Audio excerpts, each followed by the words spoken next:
அது பகுத்தறிவு தான் மனசில் அமைதியை ஏற்படுத்தும். மூட நம்பிக்கை மனசில் அமைதியை ஏற்படுத்தாது. மூட நம்பிக்கை உடையவர்களுக்கு மனதில் அமைதி ஏற்படுத்த வேண்டுமென்றால் அதற்குத்தான் தியானமே தவிர, பகுத்தறிவு உடையவர்கள் இருக்காங்களா அவங்களுக்கு அமைதியை ஏற்படுத்த தியானம் என்பது தேவையே இல்லை. அவர்கள் ஏதாவது அமைதியை ஏற்படுத்துவதற்கு 2 வழி இருக்குது. அறிவியல் பூர்வமான வழி ஒன்று இருக்குது, மூட நம்பிக்கை ஒரு வழி இருக்குது, ஒரு குறுக்கு வழின்னு ஒன்று இருக்குது. அது தற்காலிகமானது தான். அதுதான் தியானம். நீங்கள் இன்றைக்கி பண்ணால் தான் இன்றைக்கி உங்களுக்கு அமைதி. ஒரு வேணால் தியானம் பண்ணால் இன்றைக்கி ஃபுல்லாக கொஞ்சம் அமைதியாக இருக்கிற மாதிரி தோணும். அப்புறம் மறுநாளும் திரும்ப அமைதியின்மை தொடர ஆரம்பிச்சிடும். இப்போ மறுநாள் தியானம் பண்ணணும். வாழ்நாள் முழுதும் சாகிற வரைக்கும் தினம் தியானம் பண்ணிக்கிட்டே இருக்கணும். அப்போ இதெல்லாம் அப்போ எதனால் மனசில் அமைதி இல்லாமல் போகுது? ஏன் தியானம் பண்ண வேண்டிய நிலைமைன்னா மனசில் கட்டுப்பாடே இல்லை. கண்ட எண்ணங்களும் போகுது. எண்ணங்கள் எதுவும் கட்டுப்படுத்து கண்ட எண்ணங்கள்லாம் அருவருப்பான எண்ணங்கள்லாம் போகுது. நம்ம அச்சுறுத்துகின்ற எண்ணம்லாம் வருது. பழி உணர்ச்சி அதிகமாக வருது, கொலைவரி அதிகமாக வருது. அதனால் நாம் யார், இந்த மாதிரியெல்லாம் எண்ணங்கள் வருது அப்படின்னா நாம் யார் அப்படிங்கிற கேள்வி அது கட்டுப்பாடு இல்லாமல் எண்ணங்கள் நினைவுகள் கனவுகள் சிந்தனைகள் யோசனைகள் எல்லாம் கற்பனைகள்லாம் போகிற அந்த மாதிரியான மனுஷங்களுக்கு அவங்களுக்கு ஒரு கேள்வி எழுது. எதுக்காக அப்படி மனசில் அமைதி இல்லாமல் கண்ட எண்ணங்களும் போகுதுன்னா மூட நம்பிக்கையின் வழியாக நீங்கள் வாழ்வில் பயணம் செய்யும்போது உங்களுக்கு மனசில் அமைதி என்பதே கிடைக்காது. பகுத்தறிவுனா என்னென்னா நீ இயற்கையை புரிந்து கொள்வது. இயற்கையை புரிந்து கொள்ளும்போது தான் உனக்கு அமைதியே கிடைக்கும். நீ உன் பிடிவாதத்துக்கு ஒரு கதையை சொல்லிக்கிட்டு அதுதான் உண்மைன்னு சொல்லிக்கிட்டு இருந்தனாக்கா அதற்கெல்லாம் அந்த மனசுங்கிறது கேட்காது. ஏன்னா மனம் என்பது அது இயற்கை விதிமுறைப்படி இயங்குகிற ஒரு ஊடகம். அது மூளையின் செயல்பாட்டில் ஏற்பட்டுள்ள ஒரு நோய். அப்படின்னாலும் மூளையின் செயல்பாட்டை தான் நம்ம மூளையின் ஒரு நோய் வழி செயல்பாடு அப்படின்னு தான் நம்ம அதை பார்க்கணும். மூளை என்பது ஒரு ஊடகமாக அது நமக்கு தெரியுது. மனம் எனும் ஊடகமாக நமக்கு தெரியுது. மூளையின் செயல்பாடு தான் மனம் எனும் ஊடகமாக அது நமக்கு தெரியுது. அதனால் மூளைக்கு விதிமுறை இருக்குது, இந்த உடலுக்கு விதிமுறை இருக்குது, இதயத்துக்கு விதிமுறை இருக்குது. இதயம் எப்படி இயங்கணும், அதுமாதிரி மூளை எப்படி இயங்கணும், இந்த உடலில் உள்ள ஒவ்வொன்றும் எப்படி இயங்க வேண்டும் என விதிமுறை இருக்குது. அதனால் நீங்கள் இந்த அப்படிப்பட்ட ஒரு உடம்பை வச்சுக்கிட்டு அப்படிப்பட்ட ஒரு மூளையில் போய் நீங்கள் மூட நம்பிக்கைகளை போய் திணிச்சிங்க அப்படின்னா அது அப்போ அதுக்கு அமைதியே இல்லாமல் போயிடும். அது ஏற்றுக்காது. நீங்கள் திணித்தால் அதை ஏற்றுக்கொள்ளாது. அப்போ அது எதை ஏற்றுக்கொள்கிறது அப்படின்னு தேடும்போது தான் நம்ம பகுத்தறிவை கண்டுபிடிக்கிறோம். அப்போ பகுத்தறிவுப்படி நம்ம வாழும்போது அது மூளையை ஏற்றுக்கொள்கிறது. அப்போ இப்போ நான் ஏற்றுக்கிறப்பா, இப்போ ஒத்துக்கிறேன், நீ கரெக்டான வழியில் தான் வந்திருக்க, என் வழியில் இப்போ நீ வந்துட்ட அப்படின்னு சொல்லிட்டு மூளை என்ன சொல்லுது, நீ பகுத்தறிவுப்படி நீ யோசிக்கிற, அறிவியல் பூர்வமாக யோசிக்கிறாய், அதனால் இப்போ நான் இதை ஏற்றுக்கிறேன், இப்போ நான் எனக்கு அமைதி அடைகிறேன் இப்போ அப்படின்னு.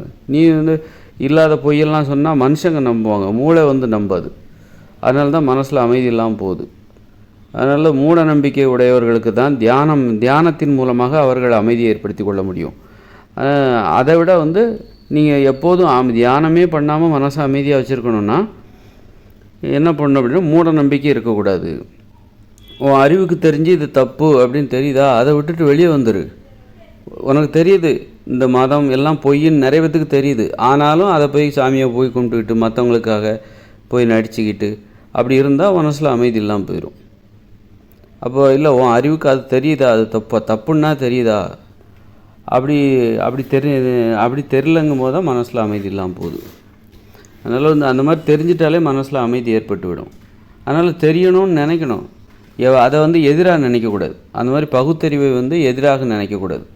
இந்த கலாச்சாரம் மத வழிபாடு இதுதான் நமது கலாச்சாரம், இதற்கு எதிரானது அப்படின்னு நினச்சிட்டு இந்த பகுத்தறிவு பூர்வமாக வாழ்வது என்பது அப்படிப்பட்ட ஒரு வாழ்க்கை முறையை ஒரு எதிரியாக நினைப்பது. அதனால் மனசில் அமைதி இல்லாமல் போயிடும். அதனால் இயற்கையை புரிந்து கொள்ள வேண்டும், பகுத்தறிவு பூர்வமாக வாழ வேண்டும். அப்போ தான் மனசில் அமைதி கிடைக்கும். அப்படின்னாக்கா இன்றைக்கி ஃபுல்லாக பள்ளிக்கூடங்களில் பசங்கள்லாம் புத்தகத்தை தான் படிக்கிறாங்க, அறிவியல் பூர்வமாக தான் அறிவியலை தான் புரிந்து கொள்கிறார்கள். அப்படின்னா அப்போ பெரும்பாலான அப்போ எல்லாருமே அமைதியாக தானே இருக்கணும். ஏன் பெரும்பாலானவர்களுடைய மனசில் அமைதி இல்லை, வாழ்க்கையில் அமைதி இல்லை, இந்த உலகத்தில் ஏன் அமைதி இல்லாமல் போச்சு? இந்த இயந்திர அறிவியல் உலகமே அறிவியலை புரிந்து கொண்டதால் தான் இந்த இயந்திர அறிவியல் உலகையே உருவாக்கினார்கள்.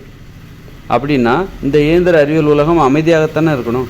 அறிவியலை புரிந்து கொண்டால் அமைதி ஏற்படும் என்றால், இந்த இயற்கையை புரிந்து கொண்டால் அமைதி ஏற்படும் என்றால், இந்த இயற்கையை புரிந்து கொண்டு தானே இந்த இயந்திர அறிவியல் உலகையே உருவாக்குனாங்க. இயற்கையும் அறிவியலையும் புரிந்து கொண்டு தானே இந்த இயந்திர அறிவியல் உலகை உருவாக்குனாங்க. அதுக்குன்னு விதிமுறைப்படி அதெல்லாம் புரிஞ்சுக்கிட்டு தானே இந்த உலகத்தையே உருவாக்குனாங்க. அப்படின்னா ஏன் இந்த உலகத்தில் அமைதி இல்லை, ஏன் மனித வாழ்வில் அமைதி இல்லை அப்படிங்கிற ஒரு கேள்வியும் எழுது. ஏன் அமைதி இல்லைன்னா, என்ன நோக்கத்துக்காக நீ அறிவியலை இப்போ பள்ளிக்கூடத்துலலாம் இப்போ படிக்கிறோம் அப்படின்னா, அறிவியலை கற்றுக்கொள்கிறோம் அப்படின்னா, எல்லா பசங்களும் தான் படிக்கிறாங்க. ஆனால் எல்லாருக்கும் அப்புறம் எல்லாருமே மூட நம்பிக்கையிலும் இருக்கிறாங்க. படிக்கிறாங்க, ஏன் படிக்கிற அத்தனை பேருக்கும் பெரும்பாலான பேரும் ஏன் மூட நம்பிக்கை, அதே மூட நம்பிக்கையில் தான் இருக்காங்க. படிக்கிறதுக்கு முன்னாடி எப்படி இருந்தாங்களோ, சின்ன வயசில் அவங்க குடும்பத்தினர் எப்படி இருந்தாங்களோ அதே மாதிரி தான் படித்து வேலைக்கு போய் சம்பாதிச்சு கடைசி வரைக்கும் அதே மூட நம்பிக்கையில் தான் இருக்காங்க. ஏன் அப்படி இருக்காங்க? அப்போ படிப்புக்கும் பகுத்தறிவுக்கும் சம்மந்தம் இல்லையா? பகுத்தறிவுக்கும் படிப்புக்கும் சம்மந்தம் இல்லையா? அது மூட நம்பிக்கையை இல்லாமல் செய்யாதா அப்படின்னு நம்ம கேட்குற கேள்வி. என்ன நோக்கத்துக்காக நீ படிக்கிற? இப்போ பள்ளிகளில் கல்லூரிகளில் புத்தகங்களெல்லாம் நம்ம படிக்கிறோம்.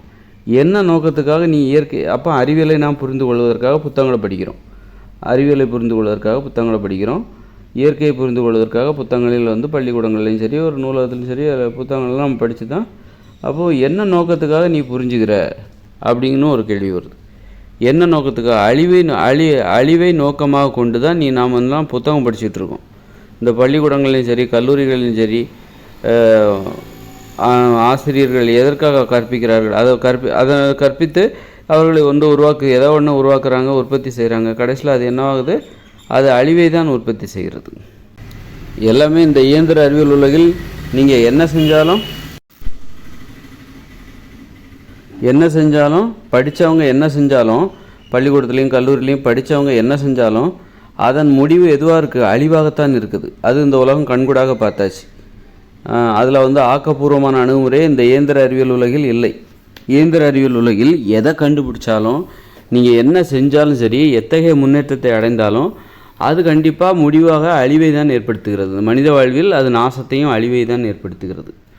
அப்படின்னா அப்போ நம்ம என்ன நோக்கத்துக்காக இயற்கையை புரிந்து கொள்கிறோம்? பள்ளிக்கூடத்தில் போய் புத்தகத்தை படிக்கிறோம், ஆசிரியர்கள் பாடம் கற்பிக்கிறார்கள். என்ன நோக்கத்துக்காக அவங்க கற்பிக்கிறாங்க? என்ன நோக்கத்துக்காக அந்த மாணவர்கள் படிக்கிறாங்க? அழிவை ஏற்படுத்த வேண்டும் என்கிற நோக்கத்துக்காக தான் படிக்கிறாங்க. ஏன்னா படித்து முடிச்சுட்டு இவங்க என்ன வேலை செஞ்சாலும் அதன் இறுதி விளைவு எதுவாக இருக்கிறது? அழிவாகத்தான் இருக்கிறது. அப்படிங்கிறது இந்த உலகத்தை பார்த்தாலே தெரிஞ்சு போச்சு. இந்த உலகம் இயந்திர அறிவியல் உலகில் நல்லதுன்னு ஒன்றுமே கிடையாது, நல்லதுன்னு எதுவுமே கிடையாது. எல்லாமே அழிவு தான். எல்லாமே அதன் இறுதி விளைவு என்பது அழிவில் தான் முடிவடைகிறது. அதை யாராலையும் மறுக்க முடியாது. அது மக்களுக்கு தெரிஞ்சு போச்சு. இந்த இயந்திர அறிவியல் உலகினால் எந்தவித நன்மையும் கிடையாது. மருத்துவம் நாங்கள் நோய் இல்லாமல் பண்ணிடுவோம் அப்படிங்கிறாங்க.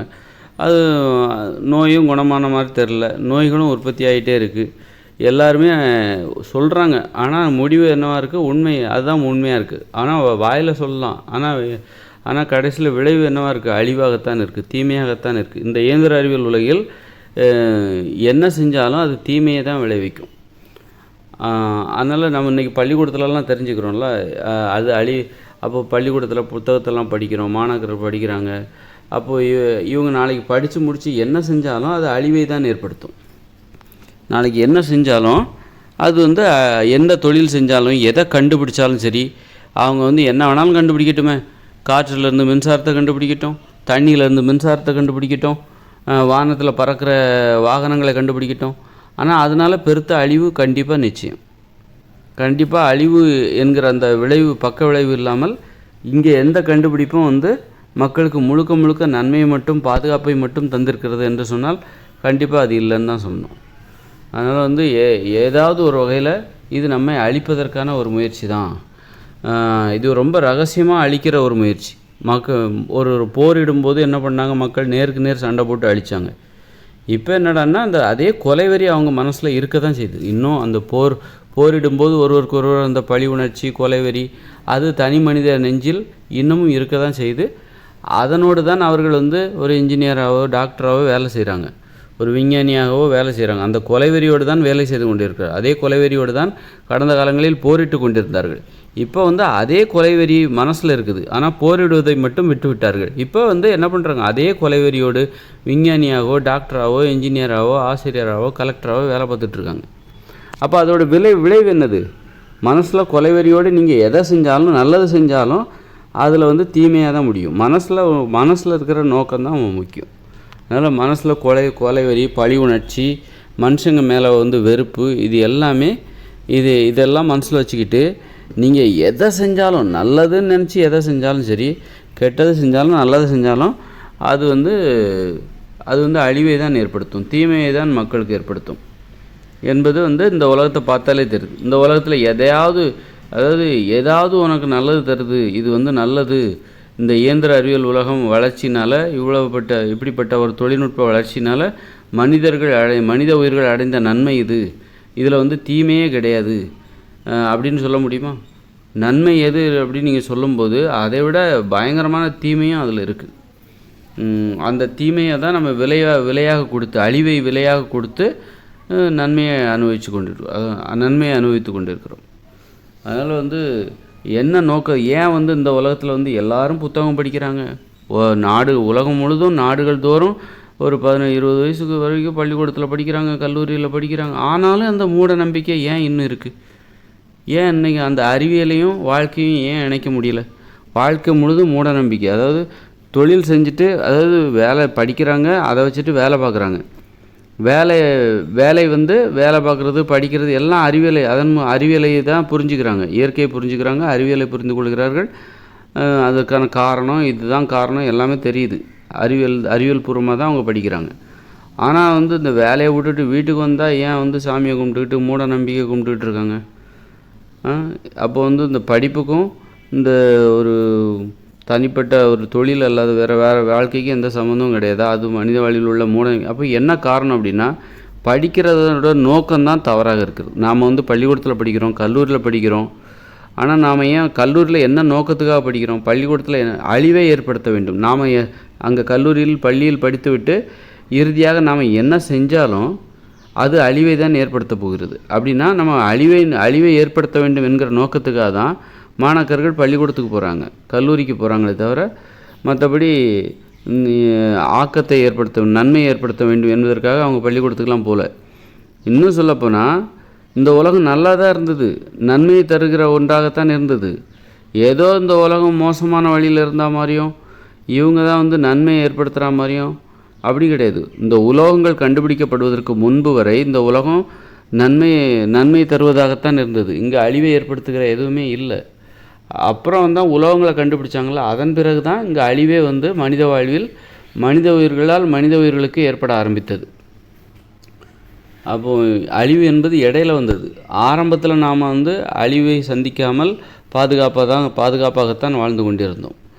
அதனால் வந்து ஏற்கனவே நம்ம அழிவை சந்தித்து அழிவின் பிடியில் தத்தளித்து கொண்டிருப்பது போன்றும், அப்புறம் உலோகங்களெல்லாம் கண்டுபிடிச்ச பிறகு நம்மளை வந்து மனுஷங்களே பாதுகாத்துக்கிட்டாங்க அப்படிங்கிற மாதிரி ஒரு தோற்றம். அதனால் இதை விட்டுட்டாலே போதும், இந்த இயந்திர அறிவியல் உலகை விட்டுட்டாலே நாம் நன்மை தரும் ஒரு உலகத்திற்குள் போய்விடும். நன்மையை மட்டுமே தருகிற ஒரு உலகத்திற்குள் நாம் போய்விடுவோம். அங்கே வந்து தீமையே கிடையாது. அதுதான் இயற்கையோடு இணைந்த மனித வாழ்க்கை. 2040 அப்புறம் நாம் வந்து நன்மையை மட்டும் ஆக்கப்பூர்வமான அணுகுமுறையை தருகிற ஒரு உலகத்திற்குள்ளே நம்ம போய்விடுவோம்.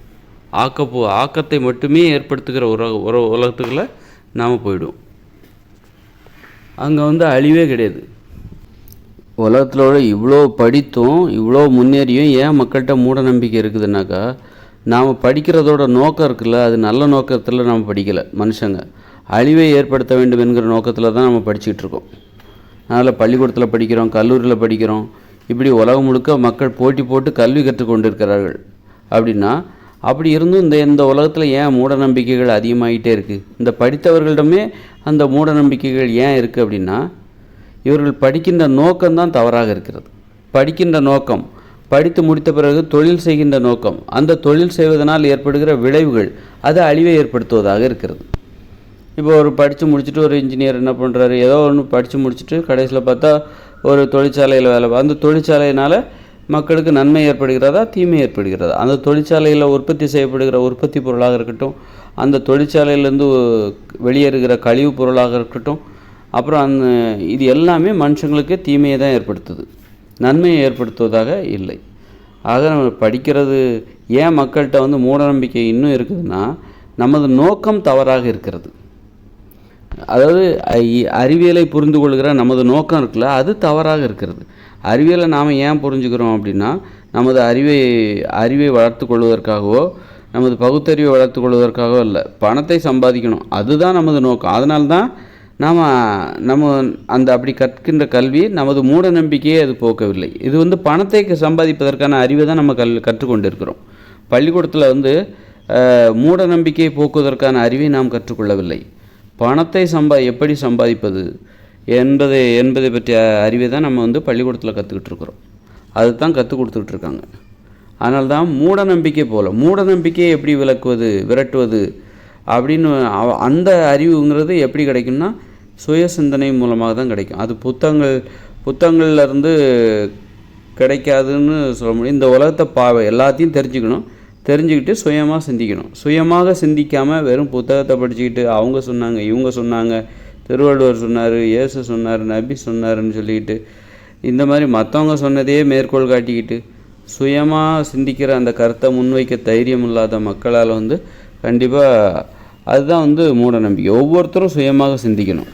அப்போ தான் இது எல்லாமே புத்தகங்களில் இருக்கிறது அது யாரோ சொன்னது தானே. அது ஒன்றும் புத்தகத்தை படிக்கிறவங்க எல்லாருமே அந்த புத்தகத்தை அவங்களா எழுதுகிறாங்க. யாரோ எழுதி கொடுத்து இதை நீ படி, இதில் கேட்குற கேள்விகளுக்கு இதுதான் பதில் அப்படின்னு சொல்கிறாங்க. இந்த கேள்விக்கு இதுதான் பதில். ஆனால் இந்த கேள்வியும் சரி இந்த பதிலும் சரி நீ உருவாக்கவில்லை, யாரோ உருவாக்கி உன்னிடம் கொடுத்திருக்கிறார்கள். அதனால் இதை பற்றி இதுதான் கேள்வி, இதுதான் பதில், இதுக்கு மாற்ற நீ எதையுமே சொல்லக்கூடாது. இந்த கேள்வியும் சரி இந்த பதிலையும் சரி நீ மறுக்கவே முடியாது. இதை ஏற்றுக்கிட்டு நீ படிக்கணும் அப்படின்னு அவங்க சொல்கிறாங்க. அதனால தான் மூட நம்பிக்கைங்கிறது ஏன் ஒழியலை அப்படின்னா, இது மூட நம்பிக்கையை ஒழிப்பதற்கான கல்வி அல்ல, பணத்தை சம்பாதிப்பதற்கான கல்வி. பள்ளிக்கூடங்களில் கற்பிக்கின்ற கல்வி என்பது பணத்தை எப்படி சம்பாதிப்பது அப்படிங்கிற கல்வி தான் இன்றைக்கி பள்ளிக்கூடத்துலேயும். அதனால தான் மூட நம்பிக்கையை அது ஒழிக்கவில்லை, பணத்தை மட்டும் எப்படி சம்பாதிப்பது என்பதைத்தான் அது கற்றுக் கொடுக்கிறது. அதனால் பணத்தை சம்பாதிக்கும்போது அந்த கல்வி இன்னொன்று ஒரு அறிவுங்கிறது என்னென்னாக்கா, அறிவுங்கிறது பாதுகாப்பு சம்மந்தப்பட்டது. ஆக்கப்பூர்வமான அணுகுமுறையை அது நமக்கு கற்றுக் கொடுக்க வேண்டும். பாதுகாப்பாக வாழ வேண்டும். அதாவது அழிவுக்கு கொஞ்சம் சதவீதம் கூட வாய்ப்பு இருக்கக்கூடாது. நான் அழிந்து போவதற்கு அதில் கொஞ்சம் அலட்சியம் என்பதே அதில் இருக்கக்கூடாது. அதுதான் கல்வி அறிவு என்பது. இப்போ நம்ம பள்ளிக்கூடத்தில் போய் படிக்கிறோம், எல்லாருமே ஒருத்தர் இன்ஜினியர் ஆகிறார், ஒருத்தர் டாக்டர் ஆகிறாரு, ஒருத்தர் பொறியாளர், ஒருத்தர் விஞ்ஞானி ஆகிறாரு. எல்லோரும் அவங்கவுங்க துறையில் போய் பார்த்திங்கன்னா அவ்வளோ ஆபத்துகள் நிறைந்ததாக இருக்குது. அழிவை எதிர்கொண்டால் தான் ஒருத்தர் அவர் தொழிலில் வேலை பார்க்க முடியும். நீங்கள் ஒரு தொழிற்சாலையில் வேலை பார்த்தாலும் சரி, அந்த தொழிற்சாலை மூலமாக அழிவு. ஒருத்தர் ஒரு மோட்டார் கம்பெனியில் வேலை பார்த்தாலும் சரி, மோட்டார் வாகன கம்பெனியில் வேலை பார்த்தாலும் சரி, அதன் மூலம் அழிவு. அந்த மோட்டார் வாகனங்கள் விபத்துகள் மூலம் பல லட்சம் பேர் சாகுறாங்க. அதுமாதிரி மகிழ்ச்சி இல்லாமல் போகிறது, மகிழ்ச்சியை சாகடிப்பது. அதாவது எப்படியாவது மனிதவர்களை மகிழ்ச்சியாக வாழவிடக்கூடாது என்கிற நோக்கத்திற்காகவே இந்த கல்வி கற்பிக்கப்படுகிறது. கடினமாக நீ உழைக்க வேண்டும், அப்போ தான் நம்ம விண்வெளிக்கு போக முடியும், பல சாதனைகளை செய்ய முடியும். அப்போ நீ உன்னுடைய தனிப்பட்ட ஒரு குடும்ப வாழ்க்கை இதெல்லாம் நீ தியாகம் பண்ணணும். அப்போ இந்த மனித வாழ்க்கையில் உள்ள மகிழ்ச்சியை அளிப்பது தான் இந்த கல்வியின் நோக்கமாக இருக்கிறது, இந்த புத்தக கல்வியின் நோக்கமாக இருக்கிறது, இந்த பள்ளிக்கூட கல்வியின் நோக்கமாக இருக்கிறது, இந்த கல்லூரி கல்வியின் நோக்கமாக இருக்குது. அதுதான் மூட நம்பிக்கை. அப்போ இந்த புத்தகத்தை படித்தா நீ உன்னால் மகிழ்ச்சியாக வாழ முடியாது, மகிழ்ச்சியாக வாழ்வதற்கு உனக்கு நேரமே கிடைக்காது. எப்போ பார்த்தாலும் தொழில் அதுதான் நீ பண்ணிகிட்டே இருப்ப, எப்போ பார்த்தாலும் பணத்தை தேடி ஓடிக்கிட்டே இருப்ப. ஆனால் ஒரு நாளும் உன்னால் மகிழ்ச்சியாக இருக்க முடியாது. அதுதான் இந்த பள்ளிக்கூட கல்வி, கல்லூரி கல்வி, புத்தக கல்வி என்பது நமக்கு கற்பிக்கிறது. அதுதான் மூட நம்பிக்கை. அந்த நம்பிக்கை தான் மூட நம்பிக்கை. தியாகம் பண்ணலாம், அதாவது ஒரு தனிப்பட்ட மகிழ்ச்சி, ஒரு குடும்ப வாழ்க்கையில் கிடைக்கிற மகிழ்ச்சி, இதையெல்லாம் நீ தியாகம் பண்ணணும்னு அது உங்களுக்கு சொல்லுது. நீ சாதிக்கணும்னா இதையெல்லாம் நீ தியாகம் பண்ணணும், அப்போ தான் சாதிக்க முடியும் அப்படின்னு சொல்லுதில்ல. அதை நம்புகிறோம் பாருங்கள், அதுதான் நம்பிக்கை தான் மூட நம்பிக்கை. அதனால தான் எவ்வளோ தான் பள்ளிக்கூடம் வந்தாலும் சரி, எவ்வளோ தான் புத்தகங்கள் வந்தாலும் சரி, ஏன் இந்த உலகத்தில் இன்னும் மூட நம்பிக்கை இருக்குதுன்னா இந்த மாதிரியான நம்பிக்கை தான். அழிவை நோக்கி மனித வாழ்வில் உள்ள மகிழ்ச்சியை அளிக்கின்ற ஒரு வாழ்க்கை முறை, மனுஷங்களையே அளிக்கின்ற வாழ்க்கை முறை, நோய்கள் மூலமாக, விபத்துகள் மூலமாக, இப்படி எந்த வழிகளிலெல்லாம் மனிதவர்களை அழிக்க முடியுமோ, ஒருவருக்கொருவர் அழிக்க முடியுமோ அப்படி ஒரு நோக்கத்திற்காக தான் மனுஷங்க வாழ்ந்துட்டுருக்காங்க. கடந்த காலங்களில் போரிடும்போது நேரடியாக அடிச்சுக்கிட்டாங்க. அப்புறம் போர் ரொம்ப அழிவை ஏற்படுத்திச்சு, எல்லோரும் சண்டை போடாதீங்கன்னு சொன்னாங்க. ஆனால் மனசுக்குள்ளே மனுஷங்களுக்கு இன்னும் அந்த கொலவெறி இருக்க தான் செய்யுது, அந்த பழி உணர்ச்சி இருக்க தான் செய்யுது. அதே அந்த பழி உணர்ச்சியோடு இன்றைக்கி அவங்க ஒரு விஞ்ஞானியாக இருக்காங்க, ஒரு டாக்டராக இருக்காங்க, ஒரு பொறியாளராக இருக்காங்க, ஒரு முதல்வராக இருக்காங்க, ஒரு பிரதமராக இருக்காங்க, ஒரு மோட்டார் மெக்கானிக்காக இருக்காங்க. இந்த மாதிரி தான் எதுவாக இருந்தாலும் சரி அவங்களுக்குள்ள ஒரு பழி உணர்ச்சி, ஒரு கொலைவெறி இருக்கத்தான் செய்கிறது. அது இல்லைன்னா அவங்களால ஒரு விஞ்ஞானியாக வேலை பார்க்க முடியாது, ஒரு டாக்டராக வேலை பார்க்க முடியாது. எனக்கு கோபமே இல்லை, நான் ரொம்ப அமைதியான மென்மையானவன் அப்படின்னா அவங்களால கண்டிப்பாக ஒரு டாக்டராகவோ விஞ்ஞானியாகவோ இருக்க முடியாது. அப்போ இந்த மனுஷங்க மனசில் உள்ள அந்த கொலைவெறி முற்றிலும் நீங்கும்போது இந்த இயந்திர அறிவியல் உலகமே செயலிழந்து போய்விடும். மனுஷங்க மனசில் உள்ள கொலைவெறி இருக்குல்ல, அது முற்றிலும் நீங்கி விடும்போது, அது இல்லாமல் போய்விடும்போது மனுஷங்கக்கிட்ட மனிதத்தன்மை வந்துவிடும். மனிதத்தன்மை வந்துவிட்டால் அதன் பிறகு இந்த இயந்திர அறிவியல் உலகை யாராலும் காப்பாற்ற முடியாது, அப்படியே செயலிழந்து போய்விடும். அதுதான் நடக்க போகுது. 2040 மனுஷங்க மனசில் உள்ள ஒட்டுமொத்த கொலைவெறியும் நீங்கிவிடும். மனுஷங்க மனிதத்தன்மையுடையவர்களாக மாறிவிடுவார்கள். இனிமேல் பிறக்கிற குழந்தைங்க மனசில் பழி உணர்ச்சி இருக்காது, கொலை உணர்ச்சி இருக்காது, கொலைவெறி இருக்காது. அதனால் அவங்களால டாக்டராக ஆக முடியாது, இன்ஜினியராக ஆக முடியாது, ஒரு மருத்துவராக விஞ்ஞானியாக ஆகவே முடியாது, ஒரு ஆசிரியராக ஆக முடியாது. ஏன்னா அவங்க மனசில் முற்றிலும் கொலைவெறி நீங்கி விட்டது, பழி உணர்ச்சி நீங்கி விட்டது அப்படின்னு அர்த்தம். இப்போ மருத்துவர்கள்லாம் இருக்காங்க, அவங்களாம் பெரிய ஆராய்ச்சிலாம் பண்ணுறாங்களா, அவங்களுக்கு அந்த கொலைவெறி மனசில் இருக்கும். அப்போ தான் அவங்கள மருத்துவர் ஆக முடியும். நீங்கள் ரொம்ப மென்மையானவர் ஆகிட்டிங்கன்னு வச்சிங்களேன், ஒரு காயத்தெல்லாம் பார்க்கவே முடியாது. ஒரு ரத்தத்தை பார்த்தாலே உங்களுக்கு அது ரொம்ப கஷ்டமாக இருக்கும். அதெல்லாம் உங்களால் சகித்து கொள்ளவே முடியாது. இப்போ மருத்துவர்கள்லாம் பார்த்தீங்கன்னா சும்மா இதயத்தை நெஞ்சு கூட்டெல்லாம் பிளந்து இதயத்தில் உள்ள ஓட்டையை அடைப்பாங்க. மூளையை கபாலத்தெல்லாம் பிரித்து எடுத்து உள்ளே இருக்கிற மூளையை கையில் எடுத்துருவாங்க. அதில் உள்ள பிரச்சனைகள், அதில் என்ன பிரச்சனை இருக்குதுன்னு சொல்லி ஆராய்ச்சி பண்ணுவாங்க. அந்த அளவுக்கு அதெல்லாம் எதனால் வருதுன்னா மனுஷங்கக்கிட்ட இன்னமும் நிறையவே இருக்கிற அந்த கொலைவெறி தான் காரணம், அந்த பழி உணர்ச்சி தான் காரணம். அதுதான் இந்த அளவுக்கு. அப்போது மனுஷங்க என்ன பண்ணுறாங்க, அவங்களுக்குள்ள ஒரு கொலைவெறி இருக்குது, அவங்கக்கிட்ட ஒரு பழி உணர்ச்சி இருக்குது. அப்போது அவங்க என்ன பண்ணுறாங்க, அவங்களுக்கு இந்த உடம்பை கூறாக வெட்டி போடணும், கூறாக ஆராய்ச்சி பண்ணணும். ரத்தத்தை பார்த்தா அவங்களுக்கு பயம் இல்லை. அப்போது அதே நேரத்தில் அவருடைய உள்ளுணர்வு இதுவாக இருக்கிறது, உள்ளுணர்வு தாகம் என்பது இதுவாக இருக்கிறது, இந்த ஒரு கொலைவெறியோட ஒரு படி. அப்போ அதே நேரத்தில் இங்கே பாதுகாப்பும் வேணும். அதுக்காக நீங்கள் மற்றவங்களாம் போய் கொலை பண்ணாவோ வெட்டி போட்டாலோ மற்றவங்க உங்களை விட மாட்டாங்க. அந்த பயமும் இருக்குது மக்கள், அந்த மாதிரி மனுஷங்களுக்கு அந்த பயமும் இருக்குது. அப்படி இருக்கும்போது சரி, பாதுகாப்பாக நாம் நமது கொலைவெறியை வெளிப்படுத்த வேண்டும், அந்த வன்முறை உணர்ச்சியை வெளிப்படுத்த வேண்டும். அப்போ என்ன பண்ணலாம், டாக்டர் ஆகிடலாம். டாக்டர் ஆனால் என்ன பிரச்சனை, மற்றவங்க நெஞ்சு கூட்டெல்லாம் நம்ம பொழந்து உள்ளே இருக்கிற இதயத்தை கூட நம்ம தொடலாம். மற்றவன் தலையில் இருக்கிற கபாலத்தை பிரித்து உள்ளே இருக்கிற மூளையை தொட்டு பார்க்கலாம். நல்லா ரத்தம்லாம் இருக்கும், ரத்தத்தை பார்க்கலாம். அப்போது நீ டாக்டருங்கிற ஒரு முகமூடி அணிந்து கொள். அதே நேரத்தில் நீ காப்பாற்றவும் செய்யணும். ஏன்னா தொடர்ந்து பார்க்கணும்ல. நீ அதான் அந்த கொலைவெறிங்கிறது பார்த்திங்கன்னா தொடர்ந்து காப்பாற்றுகிறேங்கிற நோக்கத்தோடு அதை அந்த தொழிலை கையாளுது. அது மாதிரி நான் விஞ்ஞானி ஆயிடுறேன், நான் எனது கொலைவெறியை நான் அங்கே போய் வெளிப்படுத்துகிறேன், ஏவுகணைகளை தயாரிக்கிறேன், அணுகுண்டுகளை தயாரிக்கிறேன், எனது கொலைவெறி உணர்ச்சியை நான் கொலைவெறி உணர்ச்சியின் வடிகாலாக நான் விஞ்ஞானத்துறையை பயன்படுத்தி கொள்கிறேன் அப்படின்னு போகிறாங்க. குறிப்பார்த்து இலக்கை நோக்கி தாக்குற ஏவுகணையை நான் கண்டுபிடிக்கிறேன், இது போட்டால் அந்த இடத்த விட்டு தூள் ஆக்கிடும், அவ்வளோதான். அணுகுண்டை உருவாக்குறோம், அணு உலையை உருவாக்குறோம், வெட்டிக்க வச்சுட்டா அவ்வளோதான், 2-3 லட்சம் பேர் காலி, அந்த இடமே புல்லு பூண்டு முளைக்காது. அப்படி இந்த கொலை உணர்ச்சி தான் மனுஷங்க மனசில் இன்னமும் இருந்து கொண்டே இருக்கிற அந்த கொலைவெறி பழி உணர்ச்சி. அதுதான் இந்த லட்சியங்களுக்கு காரணமாக இருக்கிறது. அந்த லட்சியங்கிறது அப்படி அது ரொம்ப மறைமுகமாக இன்றைக்கி நிறைய பேர் செத்துக்கிட்டு தான் இருக்காங்க. நோயால் சாகுறாங்க, விபத்துகளால் சாகுறாங்க, கோடிக்கணக்கான பேர் உலகம் முழுக்க இது இந்த லட்சியவாதிகளால் அவர்களுடைய செயல்பாடுகளினால செத்துக்கிட்டு தான் இருக்காங்க.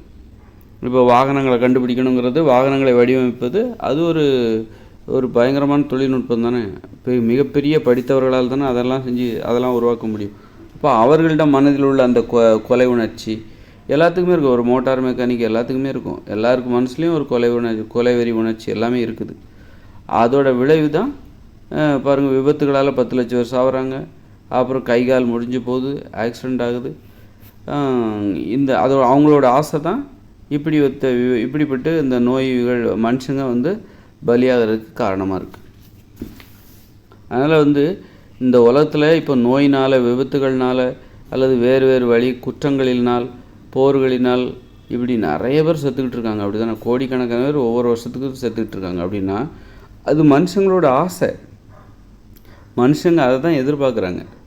நிறைய பேர் சாகணும் அப்படின்னு அவங்க எதிர்பார்க்குறாங்க. ஒரு நியூஸ் வந்ததுன்னா என்ன பார்க்குறோம்? நியூஸ் வந்தால் ஏதாவது எங்கேயாவது அழிவு நடந்திருக்கா, எந்த உலகத்துலேயே நிலநடுக்கமா, 10 பேர் தானே செத்துருக்காங்க. அதான் இது ஒரு பெரிய நியூஸா? 10 பேர் தானே செத்துருக்காங்க. 1000 பேர் செத்தா சொல்லு பார்க்கலாம். அந்த மாதிரி அழிவு பெருசாக இருக்கணும். அந்த தகவல் செய்தி சுவாரஸ்யமாக இருக்கணும். அதை தெரிந்து கொள்வது, ஒரு அச்சத்தோடு தெரிந்து கொள்வதற்கு ஆர்வமாக இருக்கணும். அதனால் 1000 பேர் செத்துட்டாங்களா, சந்தோஷம், அப்படி சொல்ல மாட்டாங்க. 1000 பேரா, ஐயோ, அவங்க பயப்படுவாங்க. ஆனால் பயப்படணும்னு ஆசைப்படுறாங்க. அந்த மாதிரி ஒரு சம்பவமாக இருக்கணும். கேட்குறதுக்கு அப்படி திகிலாக இருக்கணும் அப்படின்னு தான் எதிர்பார்க்குறாங்க. அந்த மக்களும் அதே மாதிரி வேடிக்கை பார்க்கிறவர்கள். மக்கள் எல்லாராலையும் ஒரு லட்சியவாதி. ஆனால் மக்கள் எல்லோரும் என்ன எதிர்பார்க்குறாங்க அப்படின்னா, வேடிக்கை பார்க்கணும்.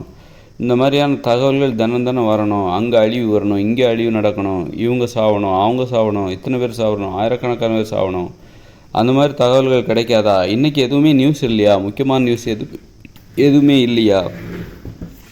போப்பா அப்படின்னு சொல்லிட்டு மக்கள் ஏதாவது பேசுவதற்கு ஒரு முக்கியமான விஷயம், அழிவு சார்ந்த விஷயங்கள் வேணும்னு அலைஞ்சிட்ருக்காங்க.